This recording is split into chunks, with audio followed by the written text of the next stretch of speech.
This documentary showed us that we need to plant seeds early, because you saw the same way Kurt was damaged, it's the same way his son was damaged. It's like, it was almost like a mirror effect. Like, sadly, both of them are adults, but a lot of us have teenage sons, toddler sons, baby sons, so we can get to work now and let them know their love. I kiss my sons. I don't care. I kiss them. I put my head against theirs, because I want them to feel what I always wanted as a son. All right. We haven't talked about anything serious on this channel in a while, so I thought about, it'd be a nice change of pace to talk about some real life stuff. If my mood seems different, it's because it's 5 in the morning. I gotta wake up early before my family to get this video done, but I've been waiting to watch this since it released. I just haven't had time with these kids and everything, y'all, to actually sit down and watch it. Kirk Franklin is one of the 2 most influential artists in my life. I'm not even sure if I pronounced that word right, but y'all know what I mean. Like him, and y'all probably gonna hate me for this, and Kanye West. I say those 2 because, like, growing up without too many father figures in my life, I look to like artists and actors and stuff like that. So Kanye West, he showed me that it was cool to be creative. It was cool to think outside the box. Kirk Franklin, he's the one that made it cool to be religious. Like, I'll never forget this day. I was like probably like 10 years old, like a preteen at this point, and I remember my parents took me to somebody's house, like it was a friend or a distant cousin, something like that. But when I first walked in the house, I saw one of those big box TVs playing MTV, and I saw this guy in like a leather jacket, some Latino woman dancing, the guy in the leather jacket playing a guitar on the rooftop, and I was like, what the crap is this? It was on MTV, and it was a Kirk Franklin music video. I'm gonna see if I can find that just to get some nostalgia, y'all. Yeah, there it is. So I remember like walking in this room as a kid and seeing this on the TV, and being stuck. Hey, okay, we'll get that right up. But I just remember like watching this as a kid and just being stuck to the TV screen. To me, I thought it was just a regular like pop or R&B song. I didn't even know it was gospel. And not only that, like the first concert I've been to as a kid was Kirk Franklin. Mama, I don't know if you're watching this. I don't even know how I remember this, but I think it was Kurt, Yolanda Adams. It's too early, y'all. It's too early. And Dunham McKirkland. I think it was called like the Church Kids or something like that. And my first concert as an adult, like I saw him. I forgot. I think it was the Smile Tour or something like that. I forgot.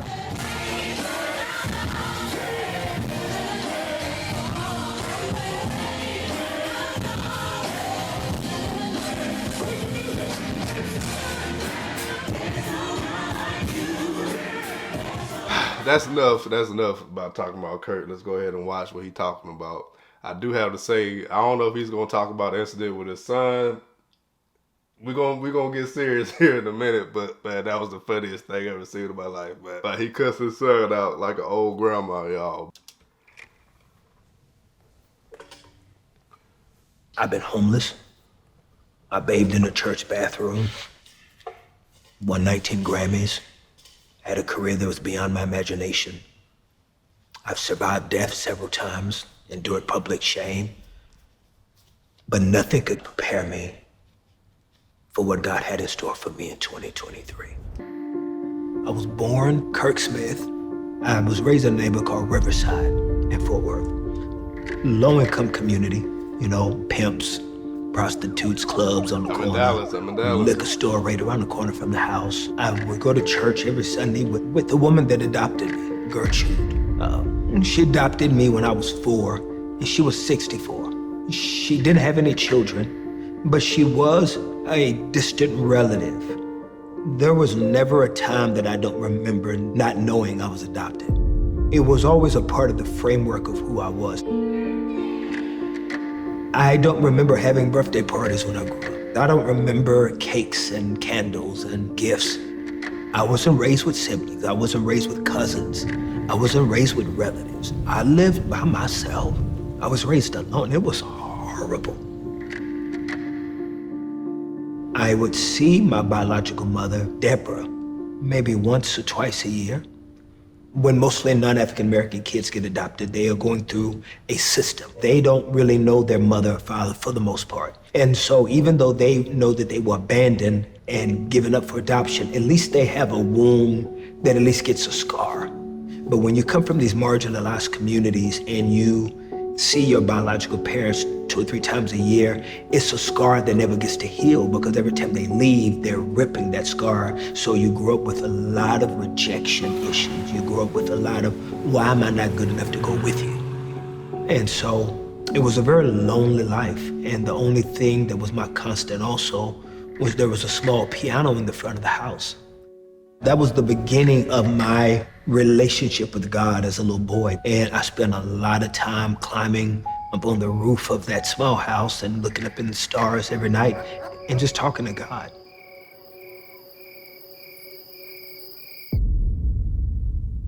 This record, out of 30 years, will be the most difficult record that I've ever done and probably will ever do. But it just happens to also be a record that has tested the strength of who I am as a human, as a Christian, and in a multiplicity of ways. This album is my 13th album. Jeez. Welcome home. Yo, day one in the studio working on Kirk Franklin's brand new album. Absolutely incredibly amazing. No more violence, no more dying. No more hate, no more lying. No more political manipulation or financial disparities to weaken nations. Now was to build the urgency, you know what I'm saying? Time, you know what I'm saying? Now you're getting pissed. There's a girl that sings with me, her name is Melody. I've been knowing Melody since she was a little girl. Melody calls me one night. She said, Kirk, I gotta tell you something. At Melody's church, there was a funeral for a lady who is my biological aunt, Deborah's sister. I didn't go to the funeral because I knew Deborah would be there. I hadn't seen her in over 23 years. At the funeral, Melody's dad has a good close childhood friend. His name is Rick. Rick says to Melody's family, I dated Deborah when I was a little boy. A random funeral, a random moment in time. This cosmic collision of humans having a conversation at a funeral. Now they're looking at Rick, they're looking at his ears, they're looking at his eyes, looking at his hands, they're looking at his height. And so the rumor mill kind of starts to happen in the church, and then it gets the ears of Deborah. Deborah hears about that there's a man that could be Kirk Franklin's dad. Deborah finds my number, leaves a message. First saved message. If you would like to talk to me about the rumor that is floating around out there, call back. Just remember, as I told you once, I will not lie to you about anything. End of message. Delete. Resave. Mr. Rick, on his own, he gets a DNA test, swabs himself, gives those swabs to my good childhood friend Melody, and says, hey, everybody's running their mouth. If Kirk wants to know if there's any truth to this or any possibility, he can take these swabs and do whatever he wants to do with them. So I go get my swabs done, and a couple of weeks later, I get a call from my doctor.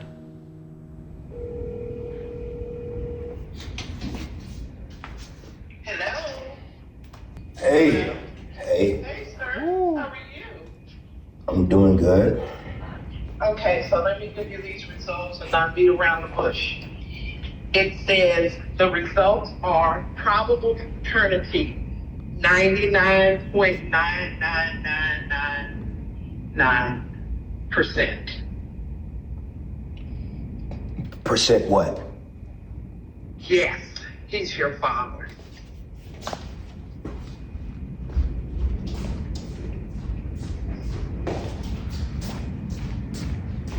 Right there.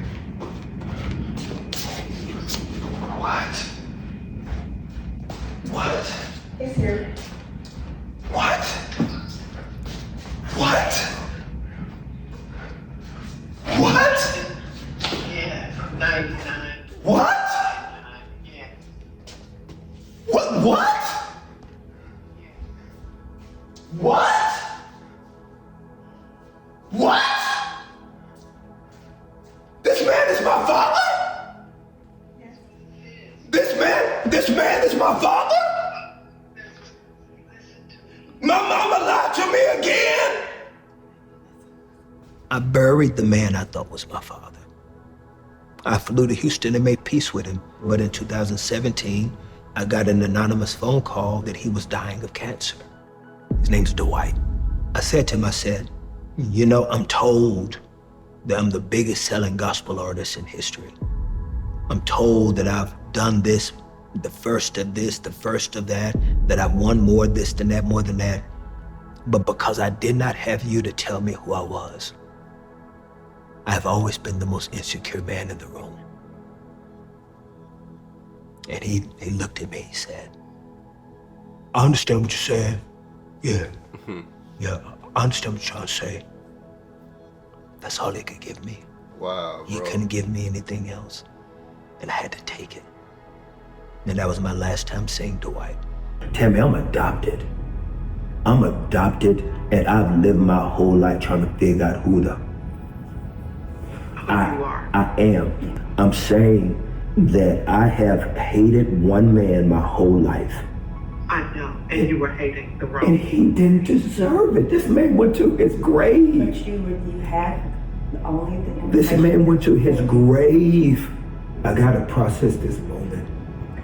Because I'm processing a lie. Yeah. I'm processing a lie. Yeah. I gotta go. I have to go. Okay, I gotta go. Okay. I gotta go. Be honest with y'all kids, man. Be brutally honest with y'all kids, because it's going to affect them when they get older. Wow. Wow. I got 2 sons. I'm telling them everything. I'm telling them they're handsome. I'm telling them everything, man. We got to boost our kids' self-esteem like early, plant the seeds early. I didn't postpone this album. I needed this album. I needed to be around people. I needed to work. I needed to be away. It's powerful. That's super powerful. It's captivating, for sure. Yeah. God, no. Yeah. I give up every trophy that I've won just to be somebody's son.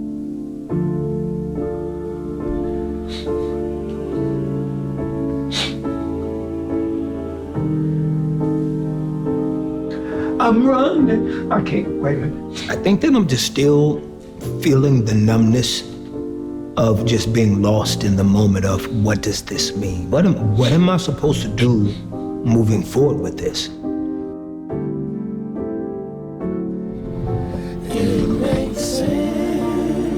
I don't feel all of the stuff that you feel in movies. I'm just feeling numb.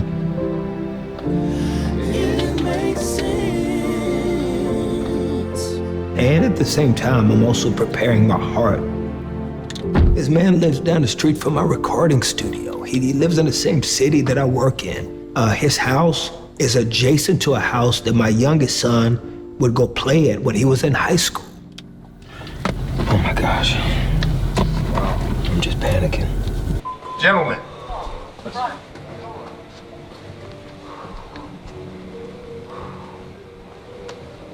Enter.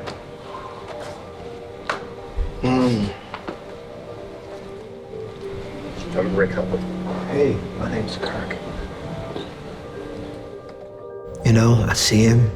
I can't even tell you what I felt, what I was thinking. I was just lost, not knowing what to do. Not knowing what to do. There's no judgment, and I hope that you know, whatever. I still don't know the outcome of this testing. Now, when Deborah got pregnant, were you around? Kid. But it wasn't big news when Deborah got pregnant. I don't remember. don't remember. Because you know, because you know what I mean, during that time, in such a small neighborhood like Riverside, because Riverside's a little very, very small neighborhood. I don't remember that kind of talk or gossip or anything like that. It never occurred to me that at any point in my life, with anybody that I've ever been with, that you could have a child with that person or that person or that person. Because I can tell you, had I been aware of any such possibility, I would have pursued the truth about it.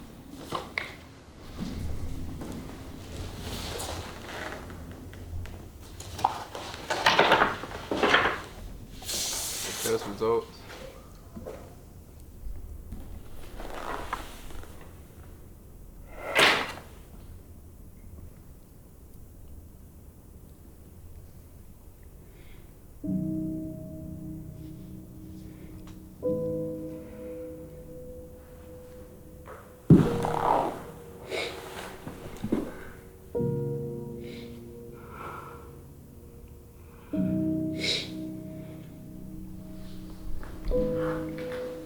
sorry, man.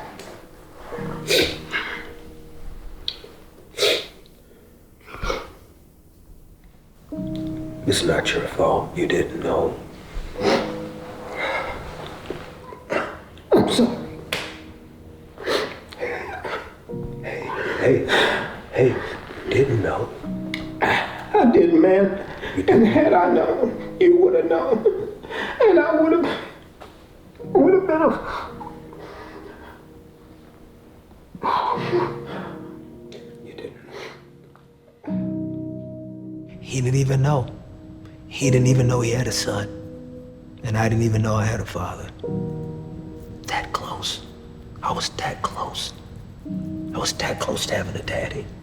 I wanted a daddy so bad. All them sleepless nights, all the days I got my kicked at school, all of those times I was messing up in life and had nobody to take up for me. All of those times I didn't know what love was. Love is a muscle that has to be trained. And if it's never been trained, just because you get introduced to it doesn't know you know how to receive it. Is I think that you become indoctrinated in trauma, that you become institutionalized in your trauma, in some sick, warped, broken way. You wonder,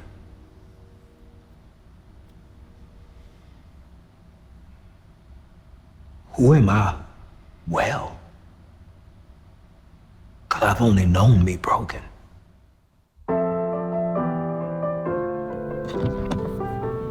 Hi. Get your ass out. Did she sign the paper? I ain't signed shit yet. Come on. You have to sign the paper. I will, on the inside. No, sign it right now. Auntie Sandra, please. Oh, okay, you call Did me. Deborah sign? She's not here yet. Oh. Yeah. She's on her way. Okay, well, if you don't mind, I'm going to stay in here until she comes. I'm being treated like a 10-year-old little boy. And I'm 53. But I feel like I'm a 10-year-old boy. Like I feel the nervousness like a 10-year-old little boy. Wow, bro. Make sure we still recording, y'all. Yeah, we good. Probability of paternity? Yes, ma'am. 100%. How's that possible? It's not, baby. I can swear on my dead mother's grave, Rick Hubbard is not your father. I don't know what happened, how this paternity test came back 99.95%. I mean, I understand she's trying to, like, you know, hold on to the lie that, you know, the guy that he buried is his father. I cannot accept, because this is not true. Yeah, go somewhere, bro. Two tests that I put in front of you. I need to hear you. I need to hear you clearly. The little Kirk, the little boy Kirk needs to hear you. Are you saying that you reject the results of these two tests? That's what I need to hear. Yes. If you can't give me this, no hug, No word of encouragement, no sugar, no joke, nothing can substitute what I deserve and what I've needed and what I've missed. He just wants the truth. The DNA. The DNA. The DNA. Yes. I need my mama to give me. And I need my son too. I have wanted this so badly. If my mama watches this, I want her to know. And I still can't have you.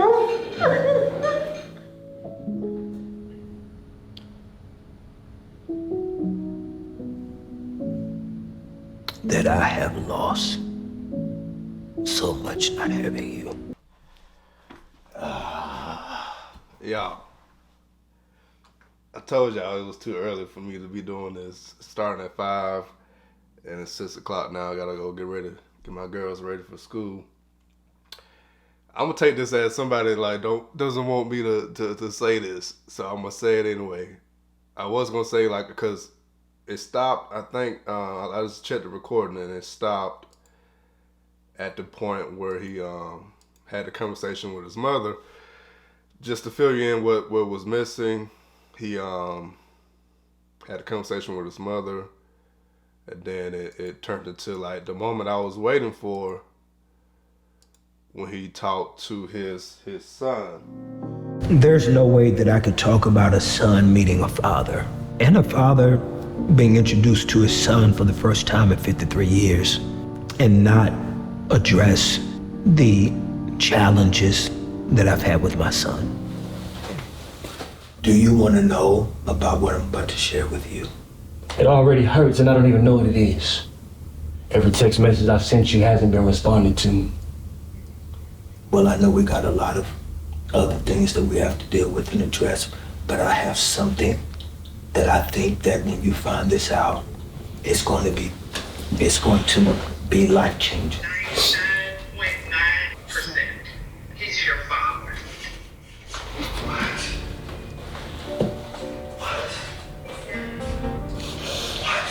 Wow.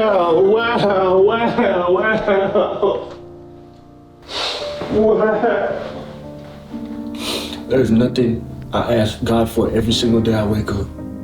I have everything that I want except you and my grandfather. I love you, man. Now, we're still a work in progress. I mean, this is our journey.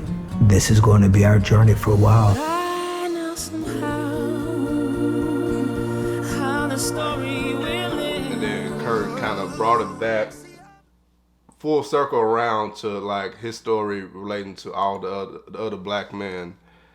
As soon as they landed on the eastern seaboard, all the other black men in the United States. This country, removed from their families, given names that were not originally theirs, and this homecoming of a moment where that all the pain that we've experienced has a purpose, and that we're men. We're black men, men of color, men of persecution, men of struggle, men of faith, men of God, broken but not bruised, knocked down but not destroyed. The picture is a snapshot of all of the millions of black men in this country that never got a chance to get together for that shot. And I don't know when and if and how, but I have that image in my mind and I have that shot in my mind. And it's just not a shot for those people in the picture, but it's for all of us. All of us that are trying to find our way home.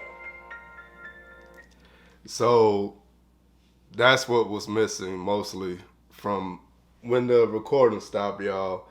But I feel like, you know, somebody don't want me to say this because it's important for like black men. I love like Kurt. I love people like Will Smith that speaks out about issues, because us as black men, we don't really have that many role models, and we're taught to kind of condense all these emotions down and like keep it to ourselves. We don't do therapy. We don't just talk about stuff like this. So let me get this camera off myself. I need to stop looking at myself and look at y'all, man. I gotta hurry up and wrap this up so I can take my daughter to school. But I have 2 daughters and I have 2 sons. And this makes it like, I already know myself, because I had like a lot of black men in America, not even men and women in America, we have like absent fathers, or like Kirk's story, at least his father had an excuse, but you saw how emotional Kirk was just knowing that his father, like, it's like that same feeling, like imagine every single black man, or mostly every single black man in America feeling that same way, but their father knew about them. So it has like a whole nother effect on their lives. I ain't gonna lie, I did shed one single tear at the end just because I related it back to myself. Because when he was talking about, I want that picture of my dad and my sons, in that moment, I'm just sitting there just praying like, God, please allow me to have this moment with my sons. But even if I don't, I'm still like plant those seeds early in their lives, because this is something else that this documentary showed us, that we need to plant seeds early, because you saw the same way Kurt was damaged, it's the same way his son was damaged. It's like, it was almost like a mirror effect.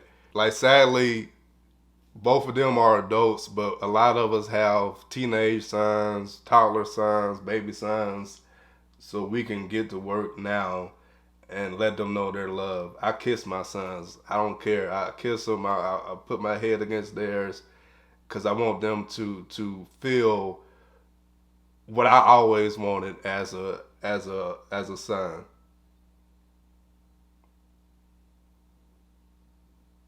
Like, even right now, I feel like I'm pushing down emotion, because I cried like a baby over this. So it's something that's deeply rooted, man. And if any young fathers are watching this and you're not a part of your kids' lives, I mean, come on now, man. Like, think of it like this. If you know somebody like that, think of it like this. It's like you're causing generations of hurt. And it has to like stop with somebody. So I'm trying to stop my hurt on my side. So we all got to do our parts to kind of like, even like mothers out there, y'all got to do y'all parts. Like, me and my wife was talking about this. Like, they sent her a freaking letter trying to put me on child support. We've been married for 8 years, been living together for 8 years, got 3 kids together, and they still send her a letter trying to put me on child support. That lets you know, it seems like they're purposely trying to put us against each other to break us apart. So even mothers out there, do your part. Let the fathers be a part of their sons' lives. Don't make it difficult. I'm going through that myself with my ex-wife. She's making it extremely difficult for me to see my son. And I don't want stuff like this to happen. That's my fear. I even expressed that to her, but she doesn't seem to care. She wants the child support. I don't know. I don't want to judge her, but y'all will make it easy for us, please. God, man. All right, I'm going to go, man.